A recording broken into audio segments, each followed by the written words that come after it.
कालचा आपला व्हिडिओ खूप मोठा झाला असता, त्यामुळे मी तोच पुढे कंटिन्यू करतीये.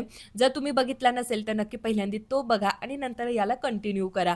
स्वयंपाक पटकन आवरून आम्ही जेवणं करून घेतली होती आणि त्यानंतर सगळी भांडी मी किचन वट्ट्यावर आहे ना गोळा करून ठेवली. पण त्याआधी मला तूपसुद्धा बनवून घ्यायचं होतं. सकाळीच मी फ्रिजमधून साय बाहेर काढून ठेवली होती. दुपारनंतर म्हटलं आपण तूप बनवूया, पण तूप बनवायला काही जमलंच नाही आणि काय होतं ना, नेहमी तूप बनवायची तर माझी नेहमी अशीच कहाणी असते. सकाळी बाहेर काढते, संध्याकाळी पुन्हा फ्रिजमध्ये ठेवते. दुसरं काही काम लागलं, की मग ते पुन्हा फ्रिजमध्ये चाललं जातं. मग असं 1-2 दिवस घडतात आणि मग तिसऱ्या, चौथ्या दिवशी मी तूप बनवत असते. पण आज म्हटलं असं नाही करायचं, की आज आपण संध्याकाळपर्यंत का होईना हे तूप बनवूनच घेऊ. जेवणाची भांडी जेव्हा मी किचन वाट्यावर आणून ठेवले ना, तेव्हा माझं लक्ष साईच्या भांड्याकडे गेलं. नाहीतर ते पण मी विसरूनच गेलेली होती. पण म्हटलं आज आपल्याला उद्यावर ढकलायचं नाहीये. आजच आपण तूप बनवून घेऊया. कारण भांडे पण खूप होते. हे भांडे होईपर्यंत आहे ना, माझं तूप पण बनून जाईल. तर तसंच झालं. माझा किचन वाटा क्लीन होईपर्यंत, सगळे भांडे घासून होईपर्यंत आहे ना, माझं तूपसुद्धा बनून गेलं होतं. आणि हॉलमध्ये मी तुम्हाला दाखवलं किती सारा पसारा मुलांनी करून ठेवलेला होता. आणि आता ही टीव्ही आणि मोबाईल बंद झालाय ना, त्यामुळे घरामध्ये कंटिन्यू पसारा असतो. म्हणजे जर मी किचनमध्ये काही आवरत असली ना, तर हॉलमध्ये मस्त पसारा झालेला असतो. हॉलमध्ये जर आली तर बेडरूममध्ये पसारा असतो. अशी काहीशी कहाणी आमच्या घरामध्ये कंटिन्यू चालू आहे. खरं सांगू आता ना वैताग यायला लागलेला आहे या गोष्टीचा. पण काय करणार? आता मुलांमध्ये एखादी सुधारणा होती, तर मलाही थोडंसं फार कॉम्प्रोमाईज करावंच लागणार आहे. पण खरं सांगू वैतागून जाते बरं का मी या पसाऱ्याला. पण चला असो, तो सगळा पसारा आम्ही तिघांनी मिळून आहे ना पटापट आवरून घेतला आणि हा जो काही ड्रॉवर आहे ना, ह्या ड्रॉवरला आज मला डायरेक्ट तारीच्या घसणीने घसून घ्यावं लागलं. कारण असं होतं, एक पेन मला हवा होता म्हणून मी पेन घेण्यासाठी गेली आणि तो पेन होता फुटलेला आणि ड्रॉवरमध्ये पूर्ण शाई-शाई झालेली होती आणि 2-3 पेन्सिलला पण शाई लागलेली होती आणि सगळा ड्रॉवर असा मस्त निळा होऊन गेलेला होता आणि जे काही स्केच पेन असतात या ड्रॉवरमध्ये, तर त्याचे ना टोपणसुद्धा श्लोक लावत नाही आणि त्यामुळे तो पूर्ण ड्रॉवर असा कलरफुल झालेला होता. म्हणून मी आज डायरेक्टली ना तारीची घसणीच घेतली आणि ना थोडंसं घसून काढलं, तेव्हा ते डाग निघाले. त्यानंतर थोडंसं त्यावर पाणीसुद्धा शिंपडलं, पुन्हा पुसून घेतलं आणि वाईप्सच्या मदतीने हा ड्रॉवर मस्त असा क्लीन करून घेतला आणि आता बघा ना किती मस्त व्हाईट-व्हाईट दिसतोय. आणि त्यानंतर ड्रॉवरमध्ये जे काही सामान होतं ना, ते पण नीटनेटकं ठेवण्यासाठी घेतलं. तर या ड्रॉवरमध्ये इतके सारे क्रेयॉन तुटलेले होते. त्यानंतर जे काही स्केच पेन असतात त्याला टोपणसुद्धा लावलेलं नव्हतं. त्यामुळे जे काही ड्रॉवर होता ना, तो पण असा कलरफुल झालेला होता. म्हटलं आता हे सगळं नीटनेटकं ठेवून घेऊया. तर त्यासाठीच आहे ना, मी ते जे काही क्रेयॉन होते ना, तर ते वेगळे केले. त्यानंतर स्केच पेन वेगळे केले. इरेजर आणि छोट्या-छोट्या खेळणी असतात ना, तर त्यासुद्धा ह्याच ड्रॉवरमध्ये पडलेल्या होत्या. क्ले होते. तर आता म्हटलं हे सगळं आहे ना, पटापट आवरून घेऊया, सगळं वेगळं करूया आणि मी नेहमी या ड्रॉवरमध्ये ना असे ना डब्बे आणि एक बॉक्ससुद्धा ठेवलेला आहे. जेणेकरून हे सगळं सामान त्याच्यामध्ये ठेवलं जाईल आणि ड्रॉवरसुद्धा खराब नाही होणार. पण श्लोक मात्र तसं कधीच करत नाही. ते बॉक्स आणि जे काही डब्बे आहे ना, त्यामध्ये सामान ठेवण्याऐवजी ड्रॉवरमध्येच टाकून देतो. त्यामुळे ड्रॉवर खराब होऊन जातं. आता मुलांना कितीही सांगितलं ना, ते काही ऐकणार नाही. त्यामुळे मी हा ड्रॉवर आहे ना, कंटिन्यू आवरतच असते आणि 2-3 दिवसामध्ये पुन्हा तो जशाला तसाच होऊन जातो. मला आणि आरुषला कामाला लावून तो मस्त स्केच पेन बरोबर खेळत होता आणि मी आणि आरू मात्र मस्त आवरतच होतो. आरूचा आम्हाला प्रोजेक्टसुद्धा बनवून द्यायचा आहे, तर ते पण एक बाकी आहे. पण त्याला म्हटलं, "आधी हे आवरून घेऊ, राहिलं की राहून जातं आणि नंतर मी तुझा प्रोजेक्ट कितीही वाजले तरी पूर्ण करून देईल." खूप मोठा पण नव्हता, फक्त एक कविता लिहून द्यायची आहे. पण तरीही त्याचं चाललं होतं, होईल की नाही, होईल की नाही. मग आता ते पण करून द्यायचं आहे आणि तो पण मला मदत करत होता. आणि तुम्हाला माहिती आहे तो मला नेहमीच मदत करतो, असं काही नाही आजच वगैरे. तर नेहमी करतो, की "यारो मला थोडी हेल्प कर तर तो लगेच करत असतो. आणि हा मात्र दुसरा आहे ना, हा नुसता पसारा घालत असतो, पण कधी-कधी तो पण मदत करतो. तर चला आता मी हा ड्रॉवर आहे ना पटापट आवरून घेते.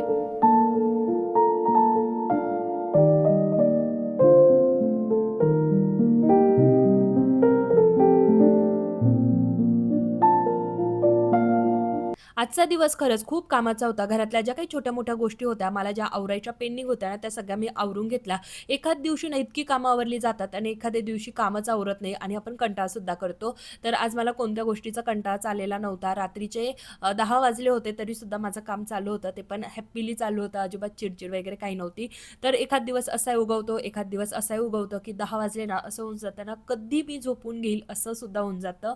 आणि आज माझं 10 वाजेपर्यंतच आहे ना, किचन वट्टासुद्धा आवरून गेलेला होता. विथ माझं तूपसुद्धा बनवून रेडी होतं.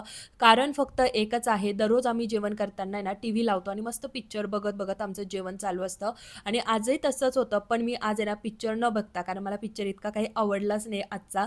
त्यामुळे मी लगेच भांडे किचनवर घेऊन गेली. तुपाकडे लक्ष गेलं, म्हणजे त्या साईच्या भांड्याकडे लक्ष गेलं, तर लगेच तूप पण बनवून घेतलं आणि 10 वाजेपर्यंत माझं किचन वाटासुद्धा आवरून आणि हा ड्रॉवर आवरायला बसलेली होती. पण हा ड्रॉवर आवरता-आवरता मला अर्धा तास गेला, कारण ते घसावं लागलं, सगळं नीटनेटकं ठेवावं लागलं. पण तरीसुद्धा माझी कामं खूप पटकन आवरलेली होती आणि खरं सांगू का, आजकाल टीव्ही आणि मोबाईल जर हातात घेतला आणि त्यामध्ये जर आपल्याला एखादी सीरियल असू द्या किंवा एखादा पिक्चर किंवा मध्ये सीरीजसुद्धा लागल्या जातात. जर ते बघण्यामध्ये आपला वेळ गेला ना, तर आज आपली काही कामं वेळेत आवरणारही नाही आणि आपली धावपळ तर फिक्स होणार आहे. मी आज टीव्हीकडे दुर्लक्ष केलं, त्यामुळे माझी आज कामं आहे ना पटापट आवरली गेली आणि त्याचबरोबर दररोजची कामं तर आवरलीच, पण माझी एक्स्ट्राची सुद्धा 2-3 कामं झाली. म्हणजे माझं तूप बनवून झालं, त्यानंतर ड्रॉवर आवरलं आणि आता मी बसलेले आहे आरूचा प्रोजेक्ट बनवण्यासाठी. इतकी पायांना कळ लागून गेली होती, म्हणून मी अशी काहीशी बसलेली होती. पुन्हा लक्ष गेलं, म्हटलं अरे व्हिडिओ चालू आहे, तर मग पुन्हा आपलं नॉर्मल बसून घेतलं.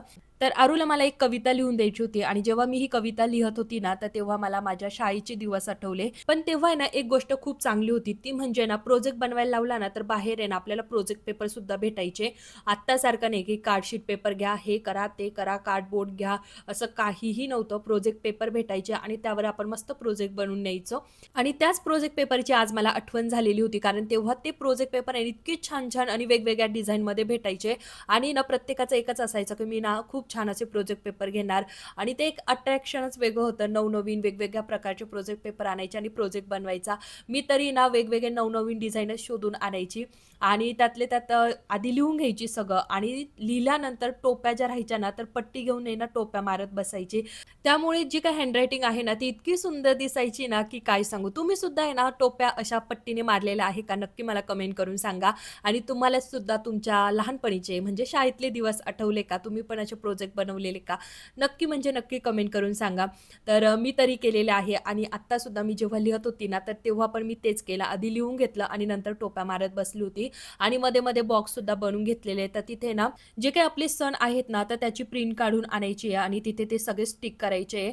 तर ते आता उद्या होईल. पण आता सगळं लिहून झालं आणि मस्त डेकोरेटसुद्धा करून घेतलं. छान अशी बॉर्डर वगैरे मस्त डेकोरेशन करून घेतलं. हे तर मला मोबाईलमधनं सुद्धा दिसत नाहीये. आता मी एडिटिंग करत होती ना, तेव्हा बघितलं तर मला काहीच दिसत नव्हतं. पण खूप सुंदर अशा अक्षरामध्ये मी ही कविता लिहिली आणि छान असं त्याला थोडंसं डेकोरेटिव्ह सुद्धा बनवलं. खूप उशीर झाला होता, त्यामुळे सगळा पसारा तसाच ठेवला आणि लगेच झोपून घेतलं आणि दुसऱ्या दिवशी मात्र मुलं स्कूलला गेली, अहो गेले आणि त्यानंतर मात्र मी सायकलिंग करायला बसली. कारण सध्या माझ्या डोक्यामध्ये एकच आहे, की मला वजन कमी करायचंय. कारण खूपच वजन वाढत चाललेलं आहे. कमी व्हायचं नावच घेत नाहीये, फक्त वाढण्याचंच काम चालू आहे. तर म्हटलं चला थोडीशी एक्सरसाइज करायला सुरुवात करूया. तर 2 दिवसापासून मी एक्सरसाइज करतीये. कंटिन्यू माझं चालू आहे. थोडंसं डाएटकडे पण लक्ष आहे आणि एक्सरसाइज पण करतीये. पण हे जे काही 2 दिवस आहे ना, मी इतकी फ्रेश होती, ॲक्टिव्ह होती. जो काही लेझीनेसपणा होता ना, तो कमी झाला.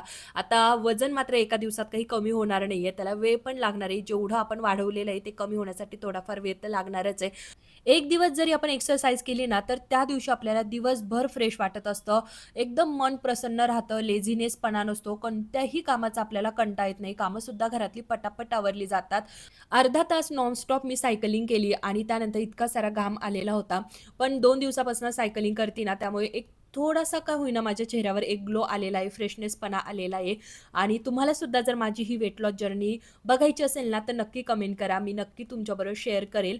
आज श्लोकने पूर्ण टिफिन खाल्लेला होता आणि तेच मी तुम्हाला दाखवते. तर चला, कसा वाटला व्हिडिओ? आवडला तर नेहमीप्रमाणे लाईक, शेअर, सबस्क्राईब, कमेंट्स करा. पुन्हा भेटूया अशाच इंटरेस्टिंग डेली रूटीन्स व्लॉगबरोबर. तोपर्यंत बाय बाय फ्रेंड्स.